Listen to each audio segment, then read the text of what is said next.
Polemik penjatuhan nama presiden mulai memasuki babak baru. Mahkamah Kehormatan Dewan siang ini dijadwalkan akan kembali memanggil Menko Polhukam Luhut Binsar Panjaitan untuk dimintai keterangan. Ya, dan untuk membahas hal itu sudah hadir di studio pengamat politik Burhanuddin Muhtadi. Namun untuk mengetahui informasi terkini kita akan bergabung dengan rekan Andika Perdana yang sampai sekarang kita coba untuk hubungi. Kita akan menuju ke Mas Burhan terlebih dahulu.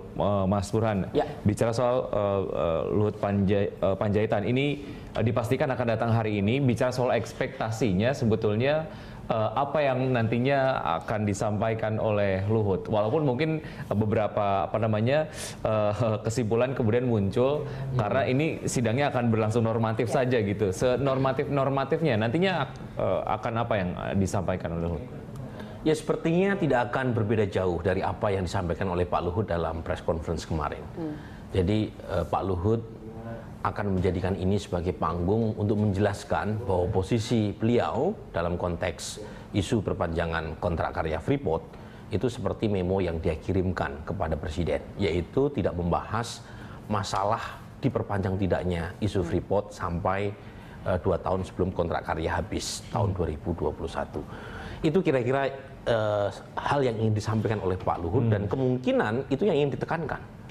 Nah, dengan penekanan pada titik atau isu itu, sepertinya Luhut Panjaitan ingin melempar balik serangan yang sebelumnya diarahkan kepada dirinya kepada mereka yang selama ini dianggap sebagai aktor di belakang layar terhadap munculnya kasus yang menjerat sahabatnya. Dia menyebut sahabatnya ya, Setia Novanto dengan Riza Halid. Jadi saya ingin katakan ini adalah persoalan persaingan elit yang melibatkan aktor politik kakap gitu ya. Dan kemudian masing-masing mengeluarkan segala daya untuk misalnya menyerang balik. Anda ingat kalau dalam press conference kemarin Pak Luhut kan secara eksplisit mengatakan akan membuat repot. Meskipun ketika ditanya siapa, dia menyebut pengamat. Menurut saya kalau kita baca read between the line apa yang disampaikan Pak Luhut itu bukan pengamat. Pengamat kan karena kebetulan nggak punya backup politik. Yang diserang, yang mendapatkan pesan dari apa yang disampaikan oleh press conference kemarin dan kemungkinan akan diulang nanti dalam sidang di MKD, yaitu adalah aktor-aktor di belakang layar yang dianggap merepotkan dirinya dalam kasus Papa minta saham. Berarti dalam sidang kali ini akan ada nama-nama baru yang akan disebutkan oleh Luhut Panjaitan ataupun memang akan ada sesuatu yang baru lagi seperti itu?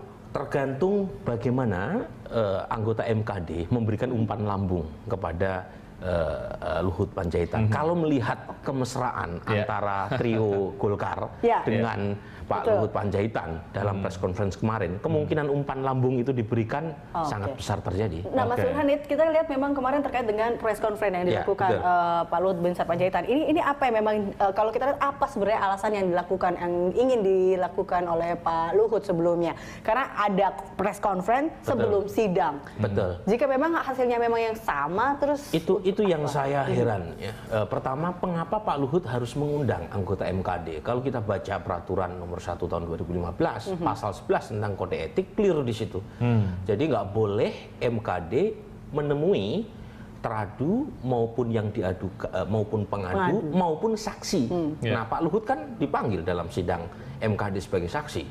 Nah, kalau kemudian di situ disebutkan siapapun anggota DPR dalam hal ini adalah MKD memutus perkara sesuai dengan tugas, kewenangan, dan fungsinya, itu terindikasi tidak independen, itu bisa dipersoalkan. Jadi trio anggota MKD dari Partai Golkar, dia anggota Dewan Kehormatan, tapi saat yang sama potensial melanggar kehormatannya sendiri dengan menghadiri press conference Pak Luhut kemarin. Terkait dengan apa yang Anda tadi sampaikan, tergantung umpan balik yang kemudian akan disampaikan. Umpan lambung maksud saya yang disampaikan oleh MKD kepada Luhut hari ini. Betul. Adakah kemudian semacam pengaturan dari pertanyaan-pertanyaan yang mungkin nanti disampaikan? Ini akhirnya menjadi sebuah sidang yang menurut beberapa pihak ini cukup normatif gitu. Sangat mungkin ya. Kalau kita lihat karakter Pak Luhut kan orangnya belak-belakan, orangnya lugas. Jadi sangat mungkin misalnya keluar kejutan-kejutan baru.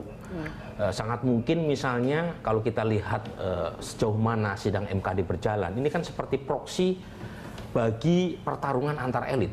Proksi dalam pengertian ini menjadi arena diam-diam maupun sembunyi-sembunyi di mana pertarungan elit yang melibatkan soal perburuan rente saham Freeport itu bisa dibongkar. Nah, masalahnya kan Pak Jokowi itu dari awal meminta kepada seluruh anggota kabinetnya untuk tidak menimbulkan kegaduhan baru. Jadi tahan. Nah, sepertinya kalau kemudian Pak Luhut langsung menyerang balik, itu kan seperti terkesan melanggar perintah Presiden sendiri gitu. Jadi masing-masing setelah petuah Pak Jokowi disampaikan agar jangan terlibat dalam kegaduhan, kan banyak pihak yang menahan diri. Pak Sudirman Said misalnya komentarnya mengatakan saya no comment, tugas saya sudah selesai. Pak JK yang sebelumnya berapi-api mengatakan ini kasus skandal terbesar, sekarang mulai irit bicara gitu ya. Nah, kita tidak tahu apakah MKD siang ini itu menjadi babak baru gitu ya dari proses yang sebelumnya seperti ditutup-tutupi antar elit di sekitar Presiden Jokowi. Oke, ya tadi Anda sempat membahas sedikit mengenai kedekatan dari Luhut dan juga Setia Novanto sendiri. Seberapa objektif nanti keterangan yang akan disampaikan oleh Luhut nantinya? Gini, kalau kita baca rekaman transkrip ya yang diperoleh oleh Ma'ruf Samsudin sebagai Direktur Freeport Indonesia, itu kan clear di situ. Jadi kalau kita baca ada 11 nama yang disebut, dari 11 nama paling banyak adalah Luhut Panjaitan 66 kali. Dan terkesan di dalam rekaman tersebut Luhut Panjaitan menjadi semacam mastermind.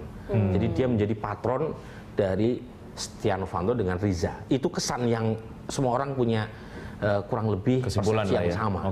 Nah, kalau menurut saya pribadi, Pak Luhut Panjaitan harusnya menjadikan sidang MKD ini untuk membersihkan namanya. Jadi dia harus menolak kesan yang sudah terlanjur terpatri di publik bahwa dia adalah patron dari Reza. Baik, Mas Burhan, tahan dulu, kita akan menuju ke reporter dari Berita 1 TV, ada Andika Perdana. Kita akan langsung menghubungi Andika. Ya, Andika, apakah Menko Polhukam Luhut Binsar Panjaitan sudah tiba di lokasi?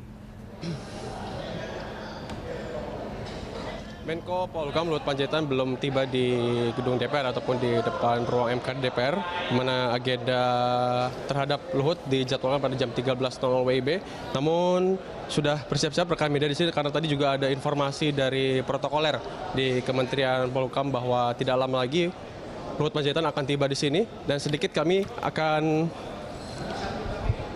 melihatkan kepada Anda, mungkinan tidak lama lagi akan datang Menko Polhukam Luhut Panjaitan, yang jika kita melihat sedikit ke belakang dalam pernyataan persnya, ia menyampaikan dan menegaskan akan datang untuk menjelaskan secara lengkap soal apapun pertanyaan yang akan disampaikan oleh MKD DPR, karena ia juga mengaku geram karena namanya 66 kali disebut dalam bukti rekaman.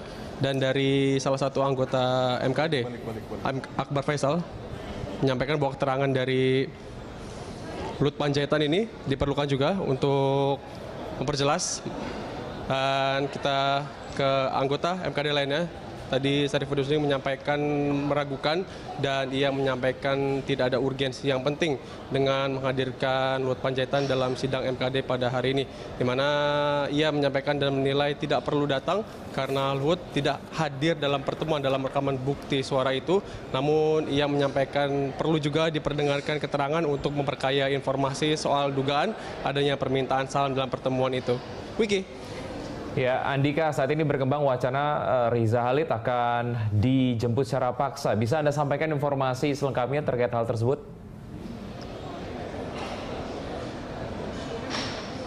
Ya, pernyataan ini tadi keluar dari beberapa anggota dan wakil ketua MKD DPR, termasuk dari Junimart Girsang, karena sudah lebih dari satu kali bahwa pengusaha Riza Khalid tidak hadir dalam agenda pemeriksaan.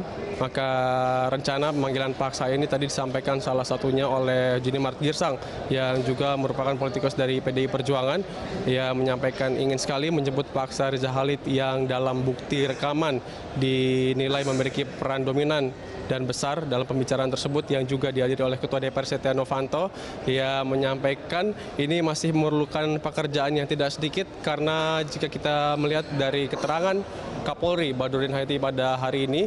Yang dimaksud yaitu Riza Khalid sudah pergi dari Singapura dan ia menyampaikan ini artinya ia tidak kembali ke Indonesia, pergi ke negara lain, namun ia menyatakan belum dapat menyampaikan informasi di manakah Riza Khalid berada. Dan disampaikan dari Kementerian Hukum dan HAM menyampaikan ada sejak dari awal Desember lalu Riza Khalid telah keluar dari Republik Indonesia, dan jika penegak hukum termasuk dari Kejaksaan Agung membutuhkan informasi soal keberadaan dan kemanakah perginya Riza Khalid pada masa itu, dari Kementerian Hukum dan HAM dan Irjen Imigrasi menyampaikan siap menyampaikan informasi dan keterangannya kepada penegak hukum. Hingga saat ini nampaknya masih belum terlihat kehadiran dari Luhut Panjaitan, dan kita tunggu nanti apa saja yang disampaikan oleh Luhut Panjaitan yang kemarin mengaku geram dan hidupnya terganggu karena ada 66 nama yang ia disebut dalam rekaman tersebut.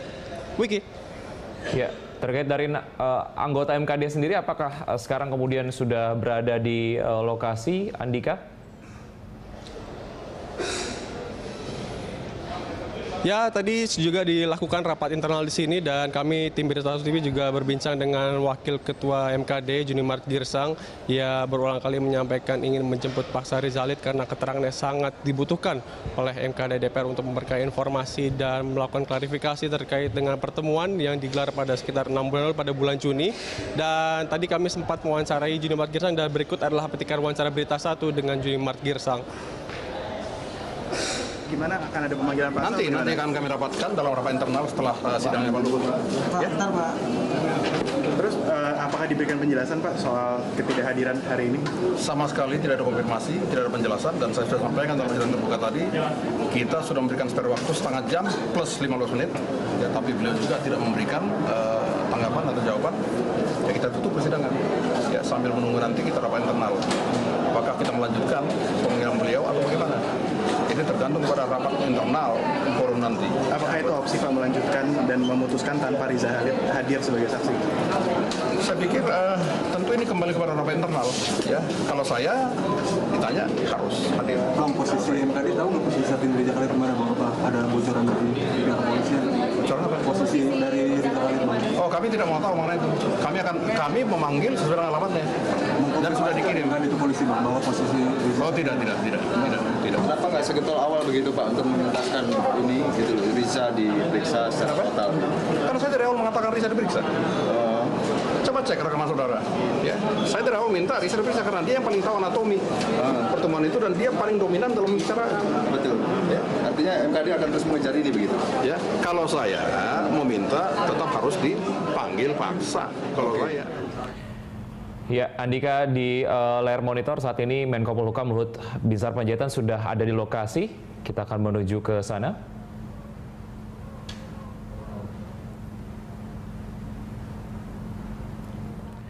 Ya, saat ini Luhut Binsar Panjaitan sudah berada di area sidang.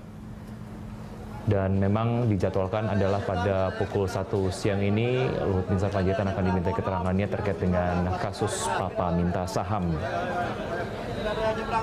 Setelah namanya kemudian disebutkan 66 kali dalam transkrip atau rekaman yang dilakukan oleh Direktur Freeport.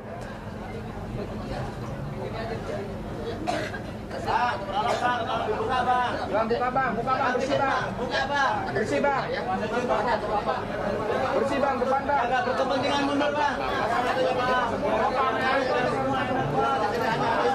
Tolong pak, geser pak.